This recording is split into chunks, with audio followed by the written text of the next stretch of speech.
영원 전부터 지금까지 또 영원토록 충만하시고 또 기쁘심이 변함이 없으시고 그 기쁘신 뜻 가운데서 우리를 선택하사 오늘이 있게 하여 주심을 감사를 드립니다. 새로 창조하시는 것보다 회복시키시는 것이 배나 더 힘든 것을 저희들 생활 가운데 느끼고 또 감사를 드립니다. 말씀으로 새롭게 하시고 또 말씀마다 우리가 새 창조를 입듯이 지식에까지 새롭게 하여 주심을 입혀 주시옵기를 시간에도 소원을 드리옵고, 저희들의 온 인격과 삶을 통하여서 정말 말씀이 그 기쁨이 어떠한 것을 우리들의 온 삶을 통하여 느끼고 또 나타낼 수 있는 삶 되게 해 주시옵기를 예수님의 이름으로 기도드립니다. 아멘.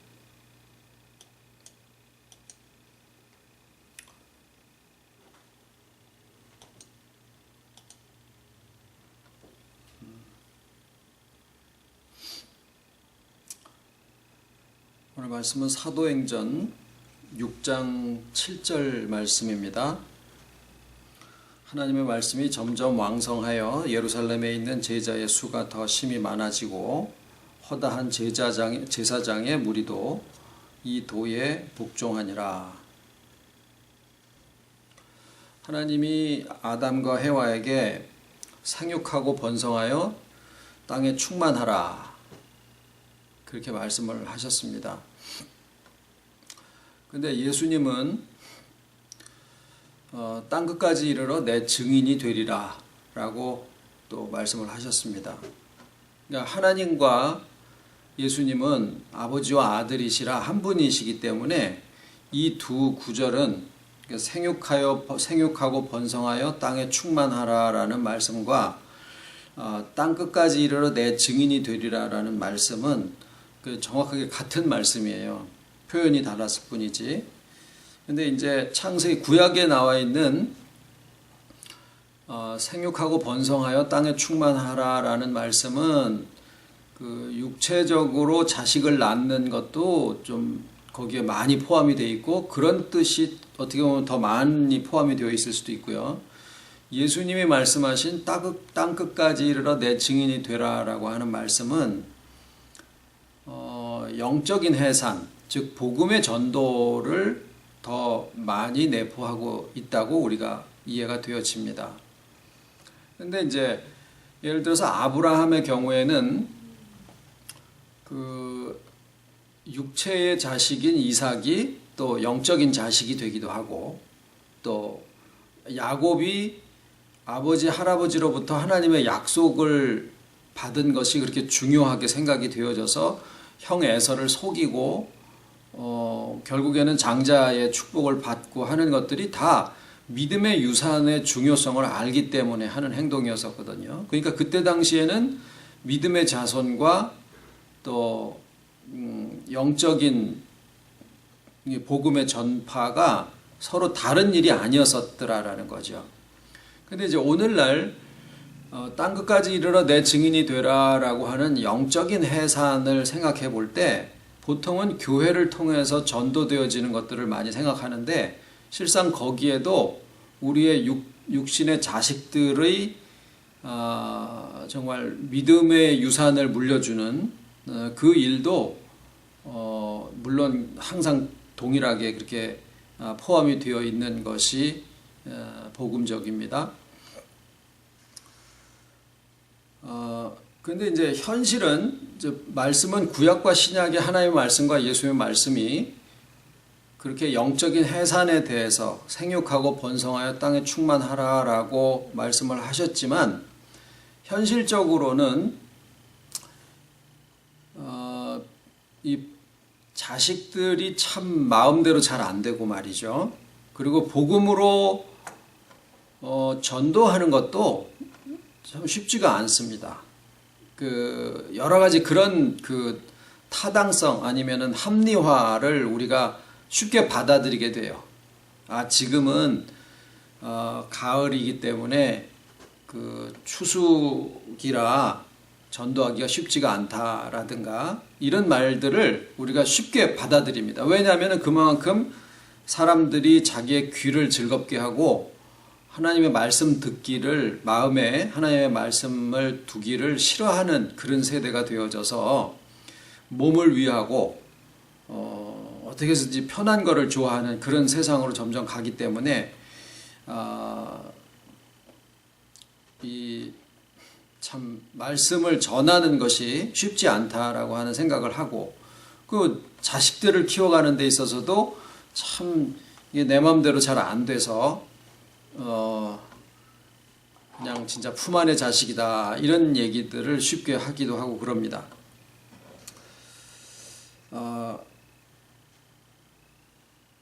그런데 이제 교회를 통해서 하는 영적인 해산, 그걸 이제 복음 전도라고 얘기를 해볼 때, 그 복음 전도가,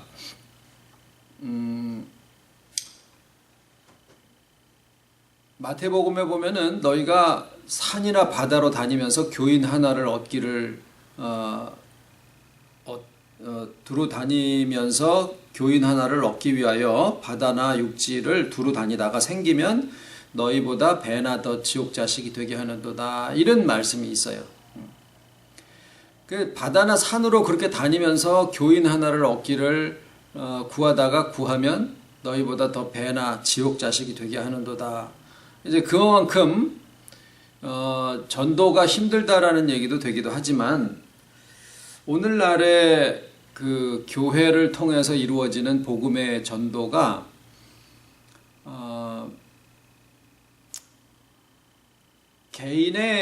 개인의 여러 가지 형편이나 상황을 고려하기보다는 자꾸 교회 활동에 참여해서 거기에 몰입하게 하는 쪽으로 이 교회의 전도와 여러 가지 활동들이 그 치중되다 보니까 정작 그 피곤하고 또 위로받기를 원하고 치유되기를 원하여서 그런 상한 마음을 가지고 교회를 나간 사람들이 그 자기가 가지고 간 그런 여러 가지 아픔을 들어주기도 않고 그저 그냥 교회에서 하는 대로 그 프로그램에 열심히 참여하고 그러면은 그게 마치 낫는 것과 같은 그런 식의 프로그램화되어 있는 교회들을 우리가 많이 접할 수가 있게 되는 것이 사실입니다.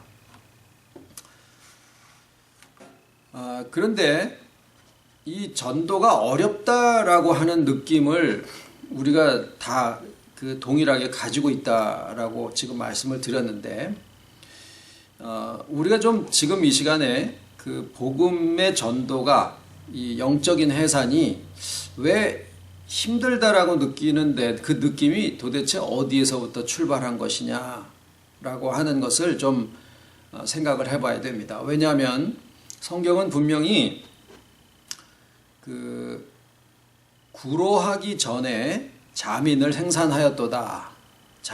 거민을 낳았도다. 라고 이사야 66장에 보면은 영적인 해산이 결코 수고와 노력의 결과로 되는 것이 아니라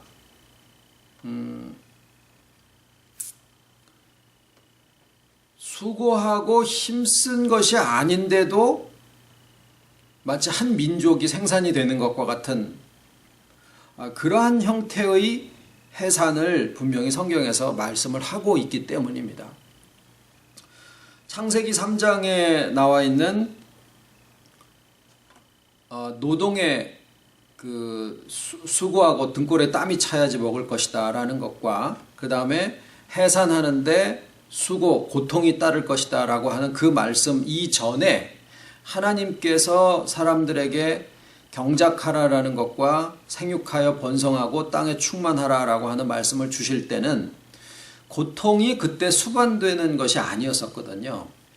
그런데 선악을 알게 하는 나무의 실과를 따먹은 이후에 이 두 가지, 즉 생육하고 번성하다라고 하는 영적인 해산과 영육 간의 해산과 그 다음에 경작하라라고 하는 노동에 고통이 수반이 되는 쪽으로 이게 바뀌어진 거죠.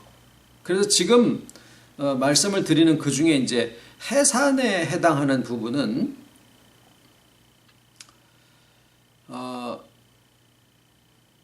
예수님도 그래 말씀하셨고 이사야에도 구로하기 전에 자민을 생산하였도다라고 하는 말씀이 결국은 창세기 3장 이전에 있던 고통 없는 해산에 대한 부분을 언급을 하고 있는 거거든요. 그리고 오순절 성령 강림의 역사가 있을 때 사도행전에 보면 하루에 제자가 되는 숫자가 3,000명이었더라라는 말씀이 그때 당시에 프로그램이 많아서 또는 사람들의 열심이 좋아서 전도를 많이 해가지고 된 역사가 아니고 그저 위에서 성령의 역사로 그 3,000명이나 되는 사람이 그냥 복음화 되어지고 회개하였다라고 하는 것을 기록을 하고 있는 거예요. 그러니까 우리가 지금 하나님 앞에 살아있는 자로서의, 그러니까 주와 연합한 생명으로 살아있는 자로서 우리가 이제까지 느껴지기에는 영적인 해산, 전도, 복음 전파 이것이 참 힘들다라고 생각을 하고 왔는데 지금 드리는 말씀의 내용을 쭉 같이 연결을 해 놓고 볼 때 이것은 우리의 수고나 노력이나 프로그램이나 열심의 결과가 아니라 우리가 수고하여 구로하고 해산하려고 하는 그 수고가 시작되기도 전에 아버지께서 거민을 순산하게 하시는 그런 역사가 있다라는 말씀을 지금 드리는 거예요. 그것이 어떻게 된 영적인 해산이냐, 그것이 어떻게 된 복음 전파냐, 그것이 하나님이 우리에게 하게 하시는 전도의 역사다라는 말씀입니다.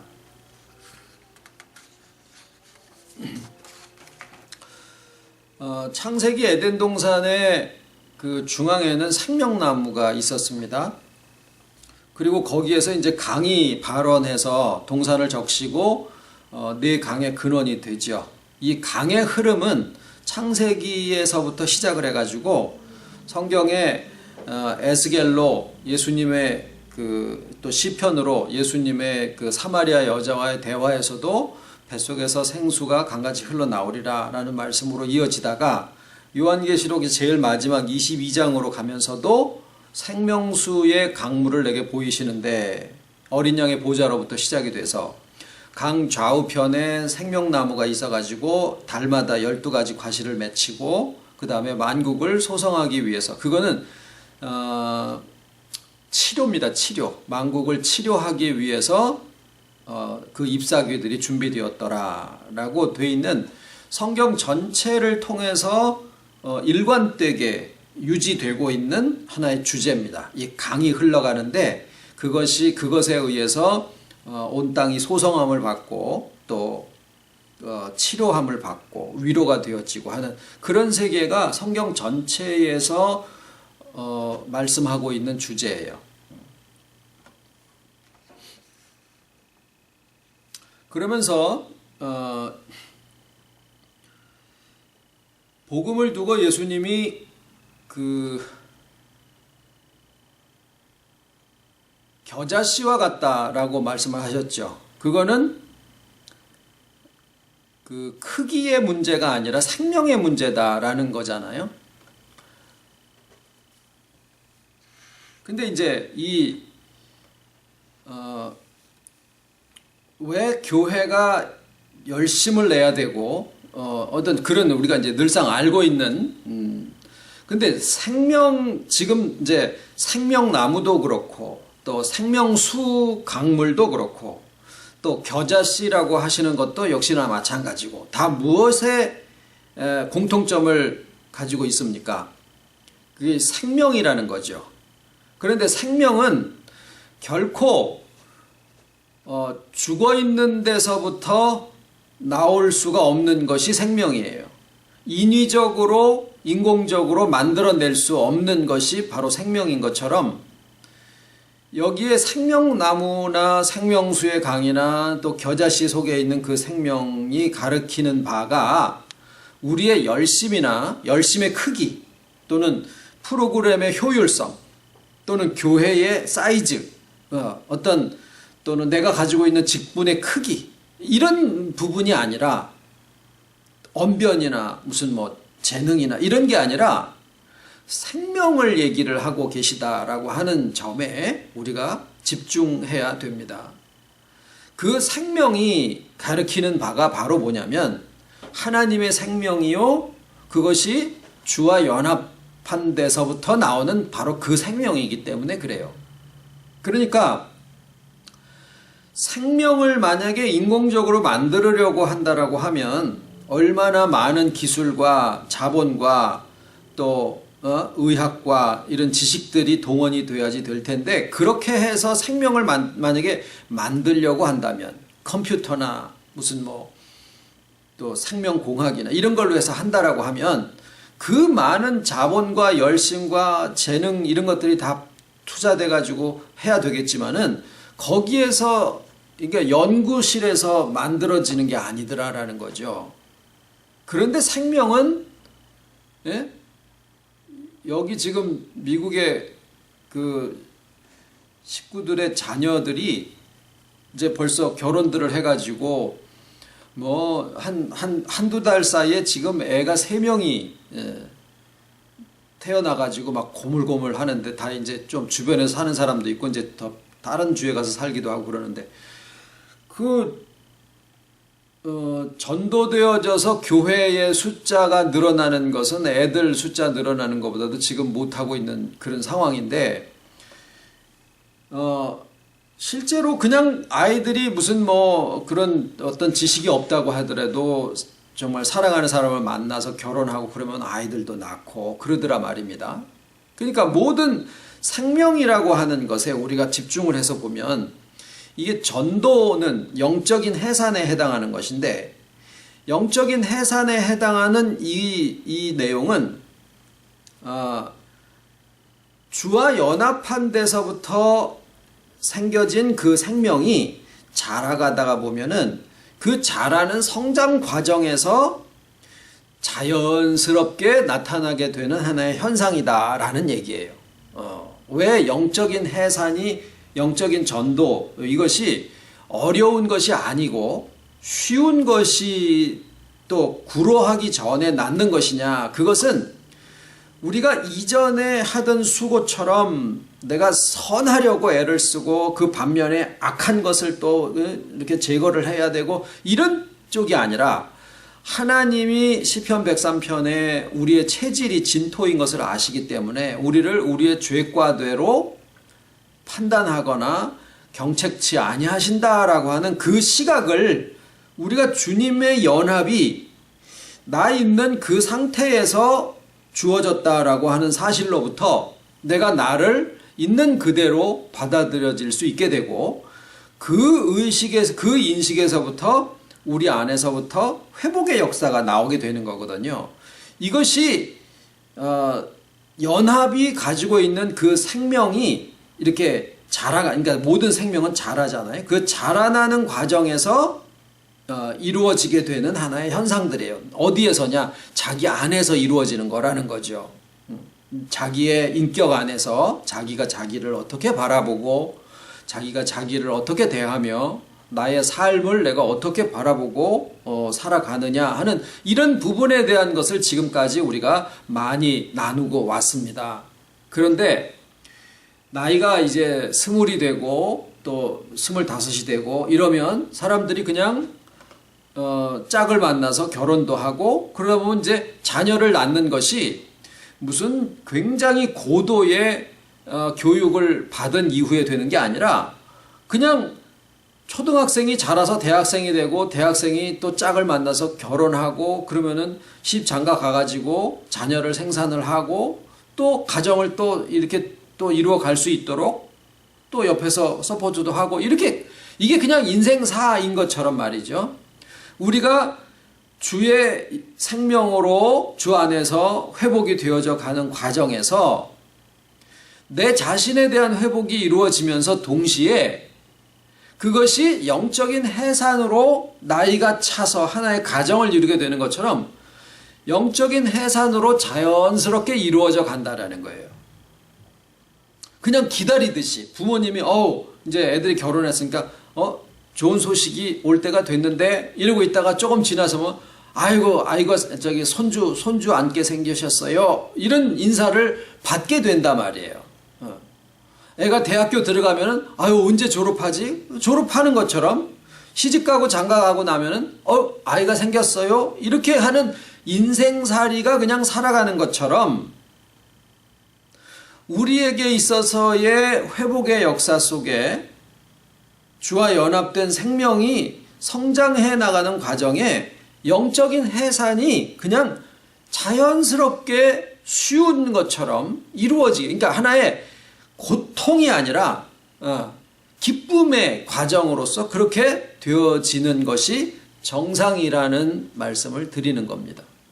우리가 갑자기 있었더니 3,000명이 생겼다, 5,000명이 생겼다, 이런 숫자에 우리가 집중하지 말고 해산한다라는 그 과정이 생명이 성장해 나가는 인생살이의 하나의 과정인 것처럼 영적인 해산도 그러하다라는 얘기를 드리는 거예요. 그것이 성경이 우리에게 지금 말씀하고 있는 바예요.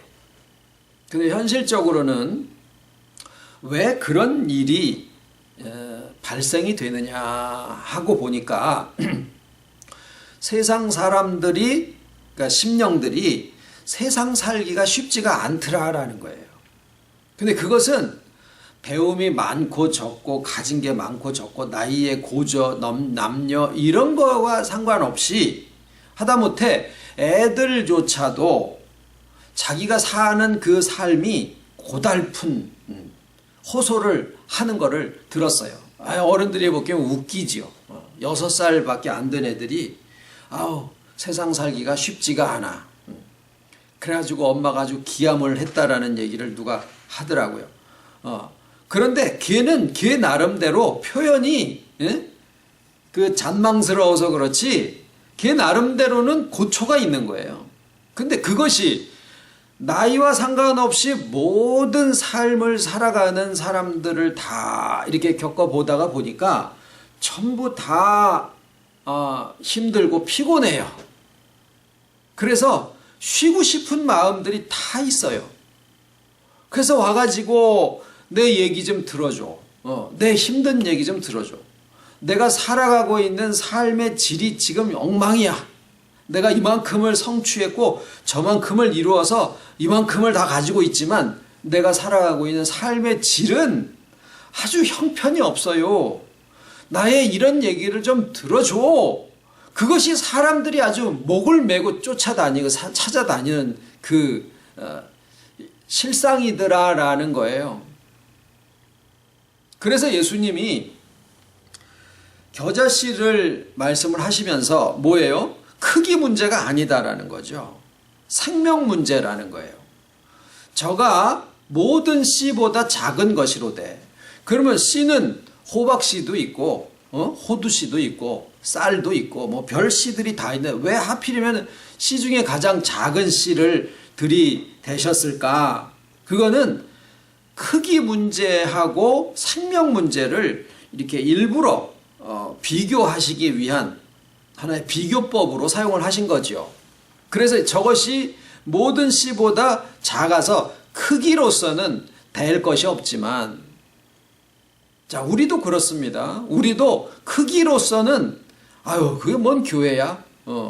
이렇게 얘기를 할 수도 있겠지만 우리에게 예수님이 얘기하시는 것도 동일하게 크기 문제가 아니라 생명 문제다라고 말씀을 하시는 거예요. 그리고 그 생명은 자라서 나물보다 커서 이런 덤불보다 커져서 나무가 되매 그 다음이 문제죠. 나무가 되면 새들이 와서 깃드느니라. 나무가 그 나무가 무슨 나무냐면은 생명나무예요. 왜? 근본 출발이 주와 연합한 그 생명에서부터 성장해 나오는 것이기 때문에. 흙은요 절대로 생명을 만들어내지 못합니다. 아무리 이제 여기에서 크기 문제를 얘기를 할 때 사람들이 흔히 자기의 영향력을 키우는 것을 선한 일이라고 많이 생각을 합니다.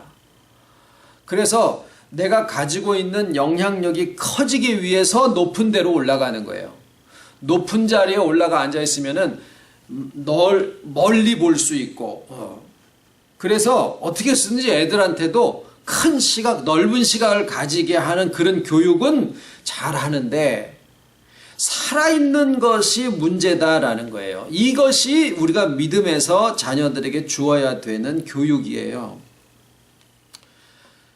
크기만 커서 나의 영향력이 커지는데, 어떤 사람의 경우에는 자기 영향력이 큰 곳에 깃들어 있는 사람들에게 오히려 더 구박을 하고, 그냥 사람들의 형편과 처지를 고려하지 않고 교회의 프로그램으로 사이즈가 커져 나가는 데만 관심을 두고 있는 그런 교회와 목회자들이 많고, 그런 것으로 인해 가지고 멍드는 교인들이 많고, 또 그런 자기가 가지고 있는 그런 교육관으로 아이들에게 주입해 가지고 아이들의 마음에 상처를 주고 멍들게 하는 그런 부모들도 많고, 그러니까 그런 경우에는 차라리 영향력이 적은 것이, 아니면은 자녀들이 좀, 또는 교인들이 목사나 또는 부모보다 믿음이 커서 또는 주관이 강해서 차라리 그 슬하에서 빠져나가는 것이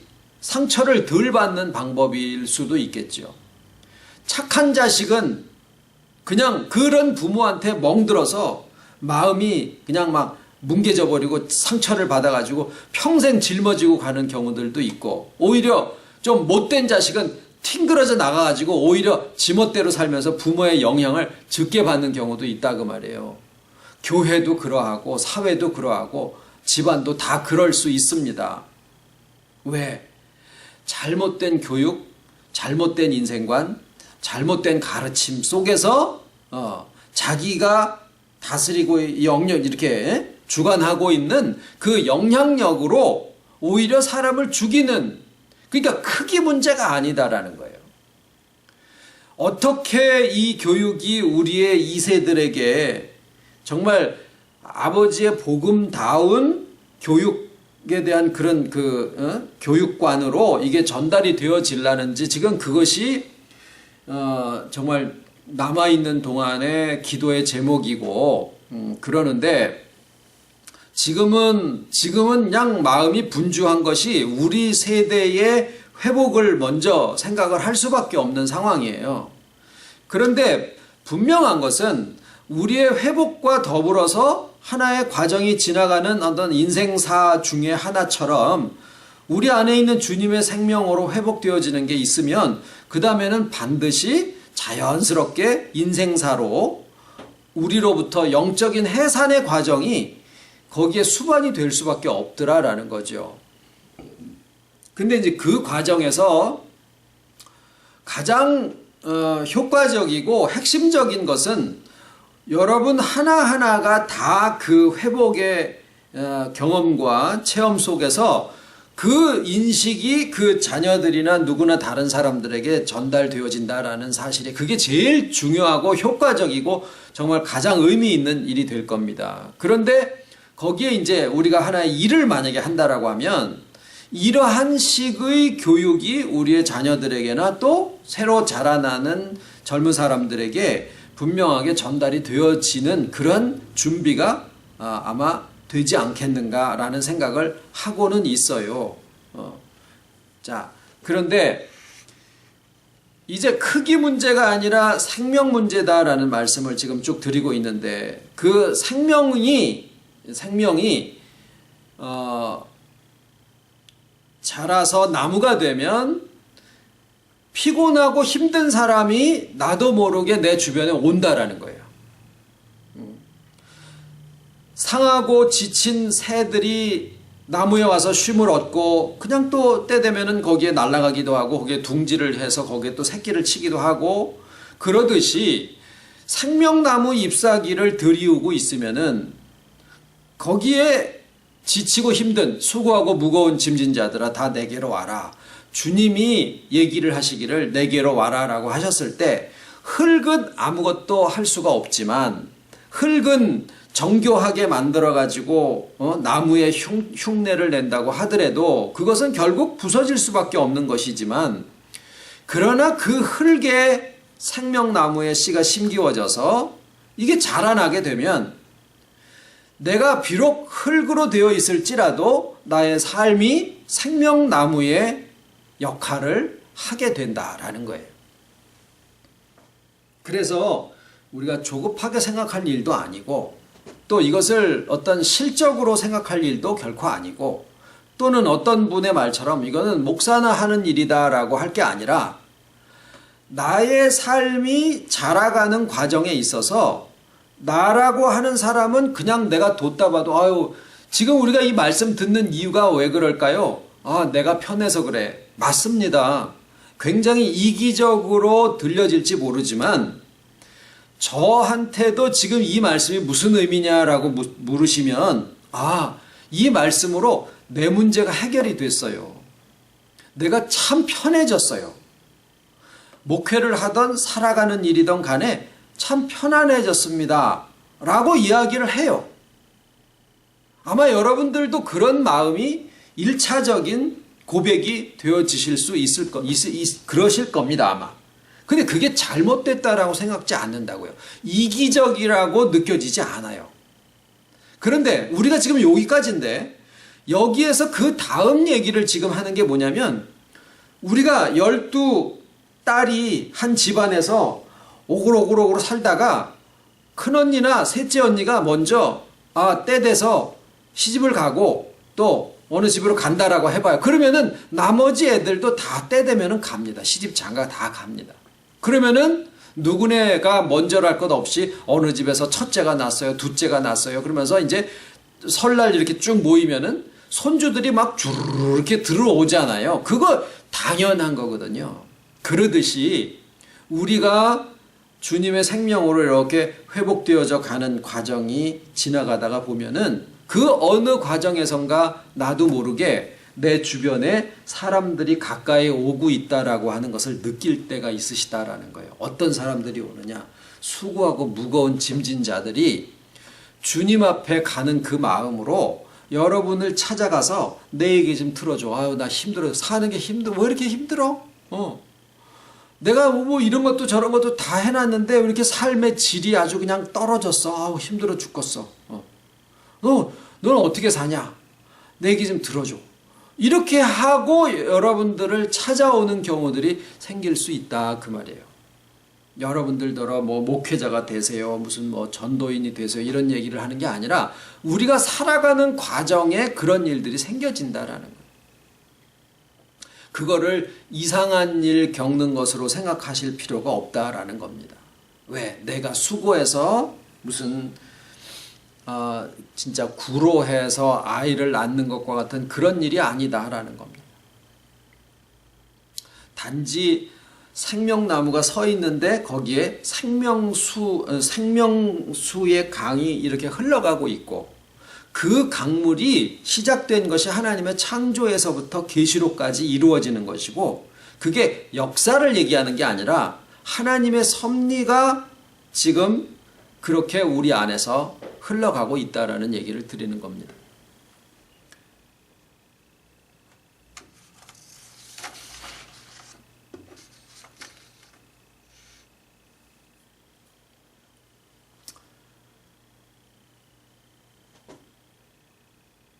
그래서 지금은 우리의 마음이 우리의 그 영역 안에 사람들이 와야 된다라는 것도 아니고 그러나 현실은 분명히 현실의 교회가 있고 또 그렇기 때문에 그러나 지금 아버지 앞에서 이 말씀을 놓고 하는 기도는 뭐냐면 여호와를 아는 지식이 온 땅에 충만하리라. 물이 바다를 덮음과 같이 여호와를 아는 지식이 온 땅에 충만하리라 라는 말씀처럼 그 말씀은 분명히 이루어지게 돼 있는 말씀이거든요. 그런데 그 말씀이 지금 우리들의 경우에서 보면은 하나님을 아는 지식이 지금 바뀌어지고 있고, 또 기독교라고 하는 복음을 대하는 우리의 태도와 입장이 지금 바뀌어지고 있고, 또 우리가 우리 자신을 보는 마음도 바뀌어지고 있거든요. 그러니까 내 눈이 바뀌고 세상을 보는 것이 바뀌고 모든 게 다 바뀌어지게 되면 우리가 다른 세계를 살고 있는 것인데, 이러한 마음은 예수님이 말씀하신 복음의 내용하고도 조금도 틀리지 않는 마음이고, 이제 우리가 경험하는 것은 그 능력이에요. 그 능력이 우리에게서 나타나는 것들이 점점 확인되어져 가다가 보면 지금 이제 무슨 생각이 드느냐면, 어떤 사람이 이 말씀을 계속 만약에 들을 수만 있으면 그 사람도 우리처럼 회복이 되겠다라는 마음이 들기 시작해요. 우리가 뭘 어떻게 힘을 들여서 뭘 하지 않더라도 이 말씀을 계속 어떤 사람이 들을 수 있는 여건만 된다라고 하면은 그 사람에게 하나의 회복의 역사가 우리처럼 이루어질 수 있겠다라는 마음이 점점 믿어지기 시작하고 있어요. 그리고 그런 일들이 여러분들의 주변에서 아마도 점점 일어나게 될 겁니다. 왜? 그것이 하나님이 하시는 역사이기 때문에, 그것이 복음의 역사이기 때문에 아주 자연스럽게 내가 뭐 한 게 없는데? 맞아요. 우리는 한 게 없어요. 그런데 어느새 보면은 민족이 하나의 생산이 되어 있는 것처럼 그렇게 느껴지게 될 때가 있다라는 거죠. 그런데 그것이 그러면서 하나님을 아는 지식이 온 세상에 다 퍼지게 된, 하나님을 믿는 것이 그런 거구나. 하나님이, 복음이 우리에게 이렇게 찾아와 주신 것이 복음이구나, 은혜구나. 그러면서 우리가 그냥 쉬고 놀고 편안하고 그냥 아무것도 안 하는 게 아니라 보면은 굉장히 뭔가 그냥 열심히 또 해요. 우리의 삶 속에서 뭔가 열심히 해요. 그런데 그것을 자기가 했다라고 자기의 공로로 내가 이것을 했어, 내가 저것을 했어 하는 그러한 자기 공로 내세우기도 없어지고, 옛날에는 내가 안 한다 그래가지고 자기 내가라는 말만 안 쓰면은 그것이 자아가 죽는 것인가라고 착각을 할 정도로 그냥 자기를 빼려고 이렇게 했는데 안 빠지더라고요, 그때는. 근데 지금은 내가라는 말을 하거나 말거나 상관도 없이 어느새 그게 없어져 버렸어요, 내가라는 것 자체가. 그리고서는 내가 뭐 하는 게 없는 게 맞아요. 내가 뭘 안 해. 근데 열심히 살아. 그리고 지금 오늘 말씀에는 수고하고 애쓰고 뭐 하지 않았는데도 자민이 생산이 되어졌다라는 그런 영적인 해산의 과정들이 이제 우리가 이제 한 영적으로 볼 때는 한 20살이나 이렇게 시집갈 때가 이제 돼서 꽃다운 아마 이제 정년기가 되지 않았나라는 생각들을 해봅니다. 기도드리겠습니다. 아버지 감사드립니다. 참 주권적인 은혜로 주와의 연합이 우리에게 이루어진 것을 온 성경을 통하여서 이 구속을 또 증거하여 주시고, 또 친히 함께 하시며, 또 모든 여건을 통해서 섭리하시고 성령의 깨달음으로 이 믿음을 우리가 받아들일 수 있도록 인도하여 주심을 감사를 드립니다.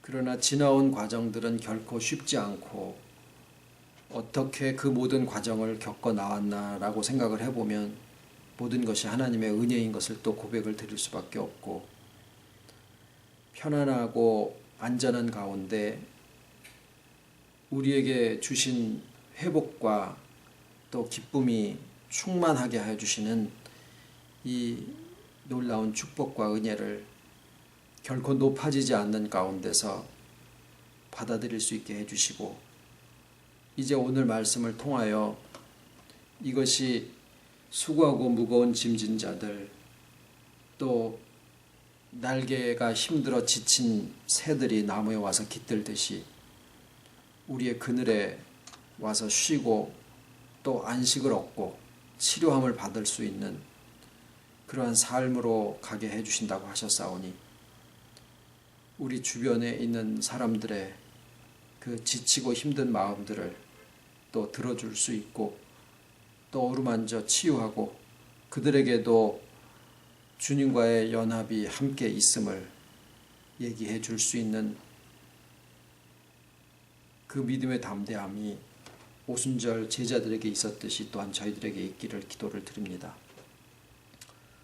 선한 일을 시작하시고 그 과정 모든 것들도 아버지께서 함께 하셨듯이 지금 오늘이라고 하는 날 동안에 우리와 삼위일체께서 동행하시고 또 끝까지 충만케 하실 것을 믿어 감사를 드리옵고, 진정 이 시간에 기도를 드리는 것은 저희들에게 주시는 또 아버지의 영적인 육적인 모든 자녀들의 그 삶에도 우리들이로 인한 그 고난의 역사가 자녀들의 삶에도 여전히 어두운 그늘을 드리고 있는 것들도 있고, 이 모든 데서 우리를 회복하여 주시는 것처럼 자녀들의 삶에서도 그늘을 제하여 주시기 없기를 기도를 드리고, 또 참 좋은 빛으로 저들에게 비춰줄 수 있는 하나하나의 발걸음들이 되게 하여 주시옵기를 간절히 소원을 드리와 모든 말씀 예수님의 이름으로 기도드립니다. 아멘.